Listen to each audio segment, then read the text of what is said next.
नमस्ते दोस्तों।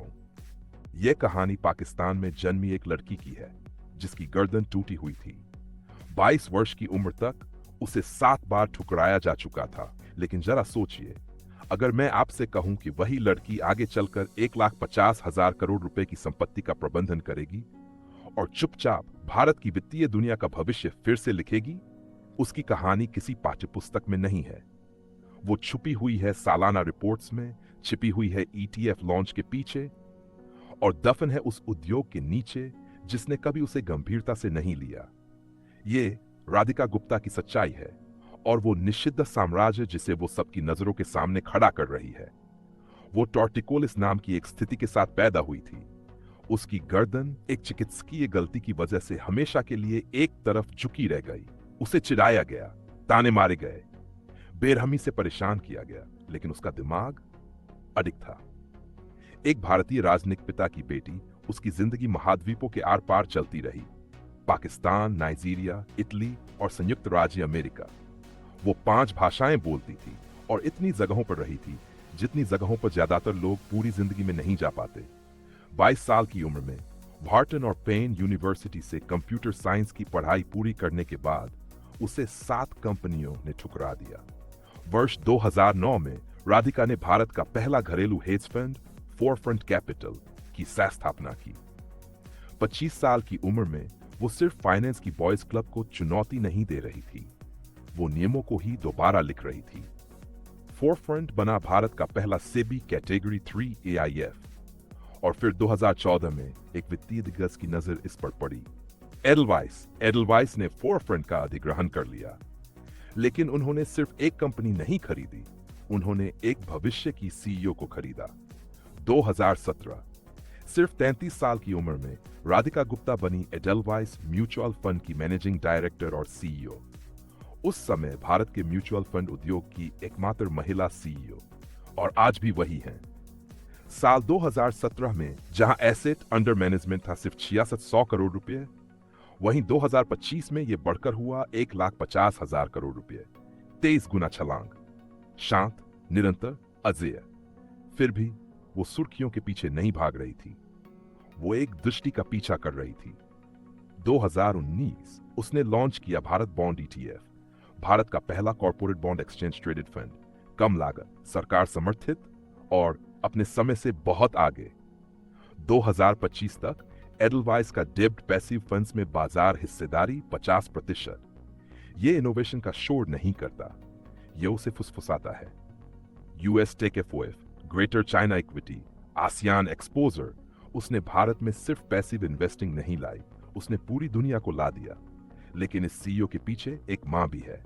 Shark tank India season 3 में वो नजर आए। पूरा देश देख रहा था, लेकिन उन्होंने सिर्फ एक मां को नहीं देखा, उन्होंने जज्बा देखा। हकीकत में वो टिकाऊ स्टार्टअप्स में निवेश कर रही थी, जलवायु से जुड़े उपक्रमों में, यहां तक कि डिजिटल साड़ियों में भी।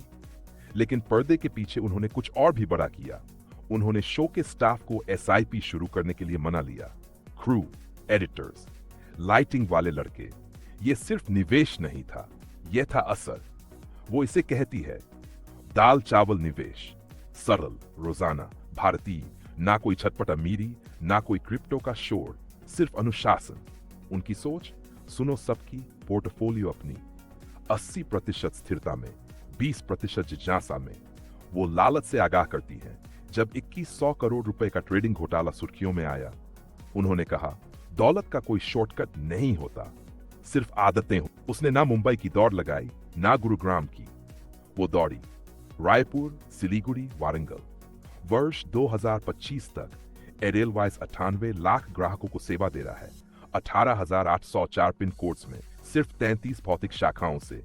डिजिटल पहले, खुदरा केंद्रित। SIP में साल दर साल 80% की बढ़त, खुदरा फोलियो में बढ़त 67%। उसने इस सबसे जटिल उद्योग को रोज की आदत में बदल दिया। और फिर उसने वो बात कह दी जो ज्यादातर मुख्य कार्यकारी अधिकारी सोच भी नहीं सकते। महिलाएं जोखिम से डरती नहीं, वो परखती हैं। वो जुआ नहीं खेलती, सवाल पूछती हैं। और शायद इसी की जरूरत थी इस उद्योग को। गौर से देखिए, एडेलवाइस ने सिर्फ विकास नहीं किया, उसने छलांग लगाई 17 पायदान ऊपर। तीसरे स्थान से सीधे भारत के 13वें सबसे बड़े फंड में बदल गई। इनकी एसआईपी बुक ने 360 करोड़ रुपए का आंकड़ा छू लिया। इक्विटी एयूएम 62,200 करोड़ रुपए। फिर भी कहीं कोई विज्ञापन नहीं जो रिटर्न्स की चिल्लाहट करे, कोई फिल्मी चेहरा नहीं जो इसका समर्थन करे, सिर्फ भरोसा जो एक एक रिटेल निवेशक के साथ बनाया गया। अब साल 2025 में एक नया एसआईएफ ब्रांड लॉन्च होता है, आल्टिवा। एडलवाइस अब वैकल्पिक निवेश की दुनिया में कदम रखता है, एचएनआई केंद्रित, फुर्तीला, हाइब्रिड। और जब सेबी नियमों को सख्त करता है, राधिका खुद को डाल लेती हैं। वो नियमों को अवसर में बदल देती हैं।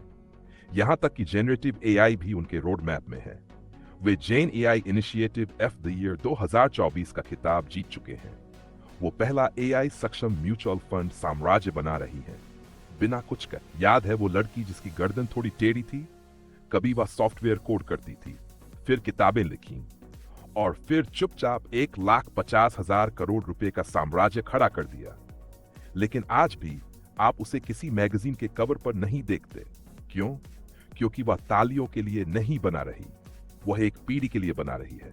तो असली सवाल यह नहीं है कि राधिका गुप्ता कौन है, सच्चा सवाल यह है और क्या क्या वो पहले ही बना चुकी है जो हमने अब तक देखा ही नहीं। अगर इस वीडियो ने बाजारों को लेकर आपके नजरिए में कोई नई सोच जगाई हो तो उस लाइक बटन को जरूर दबाएं। अगर आप किसी ऐसे व्यक्ति को जानते हैं जिसे ये जरूर देखना चाहिए तो इसे अपने निवेशक मित्रों के साथ साझा करें।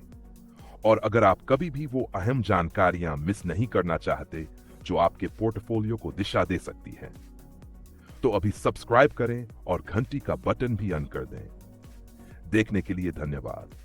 आपका साथ ही इस सफर की असली ताकत है। अगली बार फिर मिलेंगे, तब तक जिज्ञासु रहें, निवेशित रहें।